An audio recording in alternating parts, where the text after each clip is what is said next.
एक साहब हजूर की बारगाह में आए और अर्ज की, या रसूलल्लाह, मैं ईमान कबूल करना चाहता हूं, लेकिन मेरे अंदर 4 बड़े बड़े ऐब हैं, मैं उन ऐबों को छोड़ नहीं सकता, मुझे लत पड़ी हुई है बचपन से लेकर अब तक, लेकिन मैं चाहता हूं मैं ईमान कबूल कर लूं, और वो 4 ऐब जो मेरे अंदर हैं आप उनको हराम कहते हैं, तो मैं उनको छोड़ नहीं सकता, तो क्या करूं?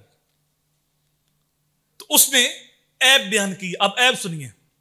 उसने कहा, एक तो मैं झूठ बोलता हूं, दूसरा मैं शराब पीता हूं, तीसरा मैं चोरी करता हूं, और चौथा मैं बदकारी करता हूं, जानी हूं।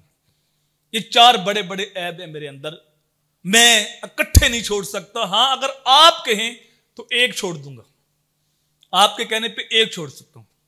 तो मेरे हुजूर ने इरशाद फरमाया, ठीक है, तू झूठ छोड़ दे और तू कलमा पढ़ ले। उसने कलमा पढ़ लिया और वादा कर लिया कि आज के बाद झूठ नहीं बोलूंगा। वापस चला गया। शाम को जब उसके दोस्त आए कि आओ चोरी करने जाना है, तो जब घर से निकला तो ख्याल आया कि जिस नबी का मैंने कलमा पढ़ा है उसने मुझसे वादा लिया था कि झूठ नहीं बोलना, अब झूठ तो मैं बोलूंगा नहीं। अगर हुजूर ने पूछ लिया कि चोरी की थी तो मुझे सच बोलना पड़ेगा कि हां मैंने चोरी की थी। तो मेरा नबी तो वो नबी है जो कहता है मोहम्मद की बेटी फातिमा भी चोरी करे मैं उसका भी हाथ काट दूं, तो फिर तो मेरा हाथ कट जाएगा। वहीं से वापस पलटा आया, दोस्तों से माजरत की कि मैं तुम्हारे साथ नहीं जा सकता। अगला दिन जब हुआ तो उसके संगी आए कि आओ आज शराब पीने जाना है, जाम उछालते हैं।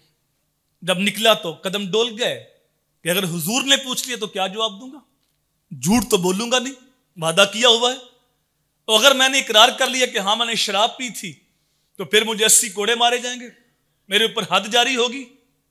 तो शराब भी छोड़ दी कि मैं शराब नहीं पी सकता। तीसरा दिन जब हुआ तो उसके साथी आए कि आओ आज मुंह काला करना है, बदकारी करनी है। तो फौरन ख्याल आया कि अगर हुजूर ने पूछ लिया तो क्या जवाब दूंगा, इनकार तो करूंगा नहीं, तो अगर सच बोल दिया तो मेरे ऊपर हद जारी होगी। उसने बदकारी से भी तौबा कर ली। अगला दिन जब हुआ तो हजूर की बारगाह में हाजिर होकर अर्ज करते हैं, आका आपकी हिकमत पे लाखों सलाम, आपने झूठ छुड़ाया है तो सारे गुनाह ही छूट गए।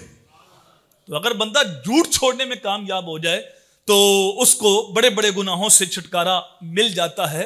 तो आप ये अज़म करें कि हम खुद भी सच बोलेंगे और अपनी औलाद की गुट्टी में सच रखेंगे।